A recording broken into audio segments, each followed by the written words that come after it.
એક એવો શેર કે જેને 9500 રૂપિયાના ઇન્વેસ્ટમેન્ટને કન્વર્ટ કરી નાખ્યું છે 15 કરોડ રૂપિયામાં. હવે આ વસ્તુ કઈ રીતે પોસિબલ થઈ છે એ આપણે આજના વિડીયોમાં જોશું. બરાબર, તો આ વિડીયોની શરૂઆત એવી રીતે થાય છે. એક સ્ટોક છે, સ્ટોકનું નામ છે ઇન્ફોસિસ. બરાબર, હવે ઇન્ફોસિસ જે સ્ટોક છે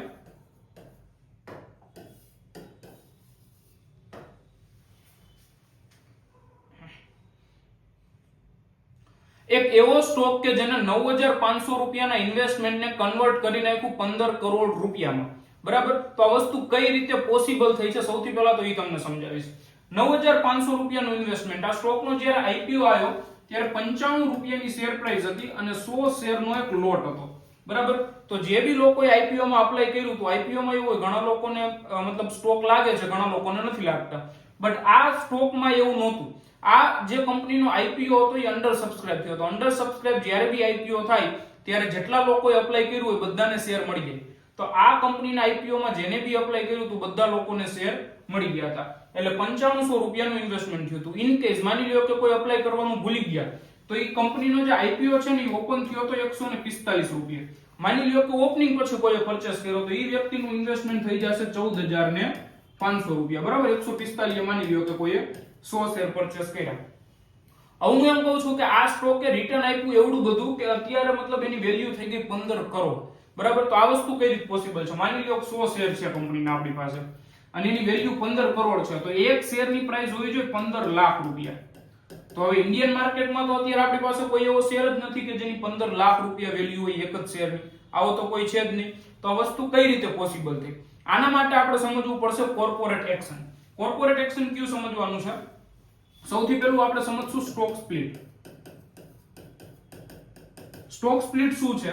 તો માની લ્યો કે કોઈ બી એક કંપનીનો શેર છે, આપણે રિલાયન્સ નું એક્ઝામ્પલ લઈએ. રિલાયન્સ નો શેર છે 1000 રૂપિયા ચાલે છે. આ શેર વધતો થઈ ગયો 2000 રૂપિયા.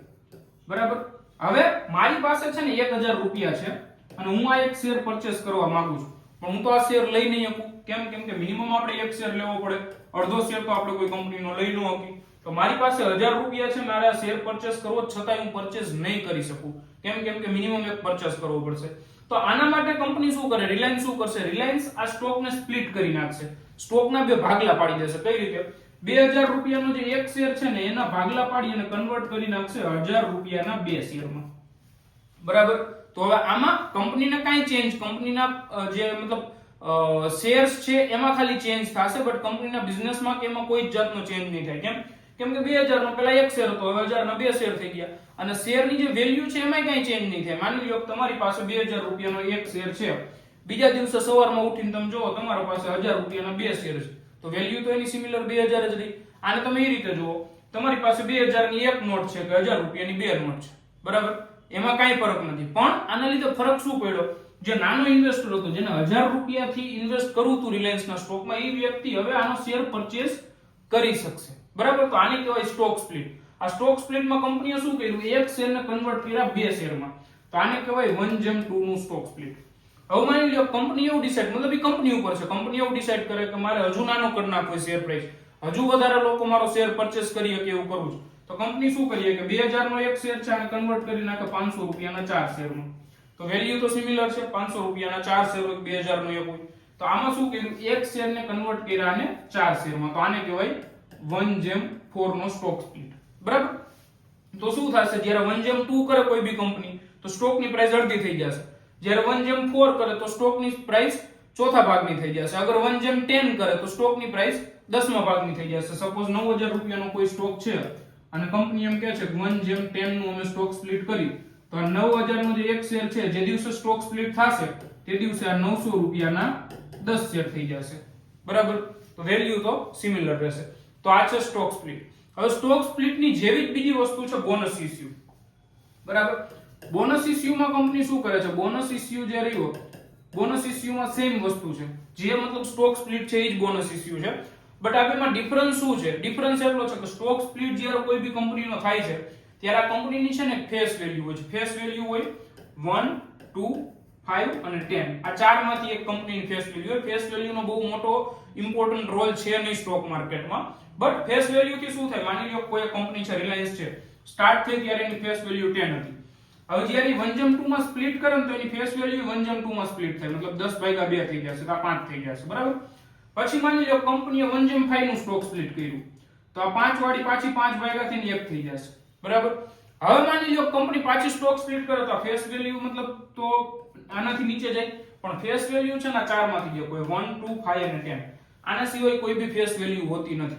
તો હવે કંપનીને મતલબ માની લ્યો કે ટુકડા કરવા છે શેરના, પણ હવે ફેસ વેલ્યુ તો ઘટે એવું નથી, ફેસ વેલ્યુ મિનિમમ ઉપર આવી ગઈ છે, તો આ ટાઈમે કંપની શું કરશે, બોનસ ઇશ્યુ લાવશે. બોનસ ઇશ્યુમાં મૂળ તો શેરના ટુકડા જ થાય છે, પણ એમાં ફેસ વેલ્યુ નહીં ઘટે, ફેસ વેલ્યુ સેમ ની સેમ રહેશે, બરાબર.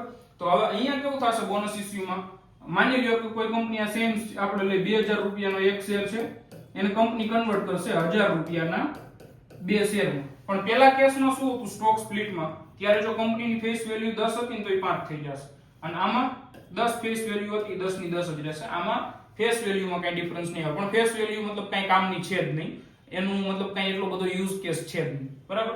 સો એ તમે ભૂલી જાઓ. બોનસ ઇશ્યુમાં બી સેમ વસ્તુ છે, બટ બોનસ ઇશ્યુને જે ડિનોટ કરે ને એનો જે મતલબ અહીંયા આપણે કહે છે ને સ્ટોક સ્પ્લિટ કઈ રીતે કે 1/2, 1/2 નો મતલબ એક શેર ના થઈ ગયા બે શેર, 1/4 મતલબ એક શેર ના થઈ ગયા ચાર શેર, 1/5 મતલબ એક શેર ના થઈ ગયા પાંચ શેર, બરાબર. અહીંયા આનું જે ડિનોટ કરવાનું પેલું છે ને એ થોડુંક અલગ છે. અહીંયા કઈ રીતે ડિનોટ કરશે, માની લ્યો કે એક શેર ના બે શેર કરે ને તો કંપની એમ કહેશે કે અમે 1/1 નું બોનસ આપ્યું. 1/1 નું બોનસ શું છે, આમાં પાછળથી કેલ્ક્યુલેટ થાય કે દર એક શેર પર એક શેર એક્સ્ટ્રા, એટલે ટોટલ કેટલા થઈ ગયા, એક શેર હતો તમારી પાસે, એક બીજો એક્સ્ટ્રા આપ્યો તો 1 + 1 તમારી પાસે ટોટલ 2 થઈ ગયા, બરાબર. હવે માની લો કંપની કરે છે 500 ના 4 શેરમાં કન્વર્ટ, બરાબર. તો અહીંયા કંપની શું કહેશે, 3/1 નું બોનસ. 3/1 મતલબ દર એક શેર ઉપર 3 શેર એક્સ્ટ્રા, તો એક તો ઓલરેડી તમારી પાસે હતો, 3 એક્સ્ટ્રા આપ્યા તો એક ના કેટલા થઈ ગયા 4, બરાબર. તો જો અહીંયા આપણે સ્ટોક સ્પ્લિટ લખવું,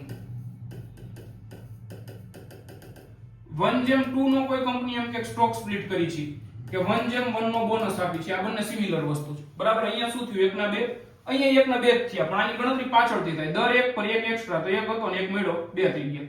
કંપની એમ કે 1/4 નું સ્ટોક સ્પ્લિટ અથવા 3/1 નું બોનસ, આ બંનેનો મતલબ સેમ છે, 1 ના 4 શેર થઈ ગયા, અને અહીંયા એક માં 3 એક્સ્ટ્રા મળ્યા, તો એક તો ઓલરેડી હતો ને 3 એક્સ્ટ્રા, તો 1 ના 4 થયા ને, અહીંયા 1 ના 4 થઈ ગયા, બરાબર. તો આ છે બોનસ ઇશ્યુ.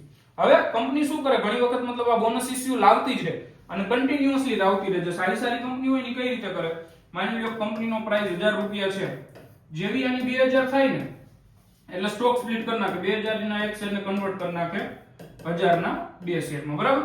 પછી પાછો 1000 વાળો શેર ધીમે ધીમે કરતો 2000 થયો, તો પાછો આને કન્વર્ટ કરી નાખે 1000 રૂપિયામાં. હવે અહીંયા શું થશે, તમારી પાસે ઓલરેડી 1000 ના બે શેર હતા, હવે આ શેર વધીને 2000 થઈ ગયા, તો આ ટાઈમે તમારી પાસે 2000 ના બે શેર, બરાબર. પાછો સ્ટોક સ્પ્લિટ કર્યો, મતલબ 1:2 કર્યો, તો 1000 ના કેટલા તમારી પાસે થઈ જશે 4, બરાબર. તો અહીંયા તમારી પાસે 1000 નો એક શેર હતો, અહીંયા સ્ટોકની પ્રાઇસ 1000 રૂપિયા છે, પણ તમારી પાસે 4 શેર થઈ ગયા છે, તો તમારા રૂપિયા 4 ગણા થઈ ગયા, બરાબર. તો આ રીતે ઘણી બધી કંપની બોનસ અને સ્ટોક સ્પ્લિટ આપી અને પ્રાઇસમાં બહુ મોટો ચેન્જીસ ના આવે, પણ તમારા રૂપિયા વધી જાય, કેમ કે તમારી પાસે બેઠા બેઠા ક્વોન્ટિટી વધી ગઈ છે. હવે 4 ક્વોન્ટિટીમાં 3 તમે એક્સ્ટ્રા નથી લીધી, કંપનીએ ઓટોમેટિક આપી છે, બરાબર. તો એ તમારી માટે નફો જ છે. હવે આપણે સમજી કે આમાં કઈ રીતે 9500 ના 15 કરોડ રૂપિયા થયા. તો અહીંયા અમે કેલ્ક્યુલેશન લીધેલી છે. 1993 માં આઈપીઓ આવે છે ઇન્ફોસિસ નો, અને આઈપીઓ માં 100 શેર અલોટ થતા હતા, અને મેં તમને કીધું 95 રૂપિયાનો એક શેર હતો, બરાબર.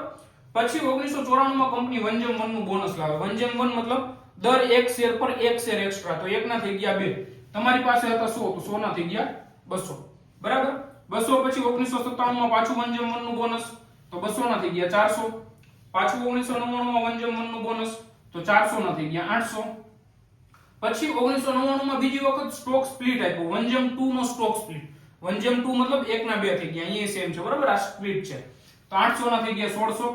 પછી 2004 માં બોનસ આપ્યું 3/1. 3/1 મતલબ દર એક શેર ઉપર 3 શેર એક્સ્ટ્રા, તો તમારી પાસે એક હતો એના થઈ ગયા 4, તો 1600 હતા એના થઈ ગયા 6400, બરાબર. પછી 1/1 નું બોનસ એટલે 12800, પાછું 1/1 નું બોનસ 25600, પાછું 1/1 અને પાછું 1/1, તો ટોટલ અત્યારે તમારી પાસે શેર થઈ ગયા 1,02,400.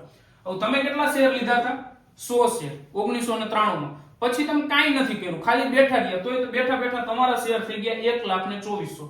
અને 1,24,000 શેર ઉપર આપણે ગણી, બરાબર, ટોટલ 1,24,000 શેર. અને અત્યારે જ્યારે હું આ વિડિયો રેકોર્ડ કરું છું એ ટાઈમે ઇન્ફોસિસના એક શેરની પ્રાઇસ છે 1,468 રૂપિયા. તો ટોટલ વેલ્યુ કેટલી થઈ ગઈ? 15,03,53,920 રૂપિયા. બરાબર.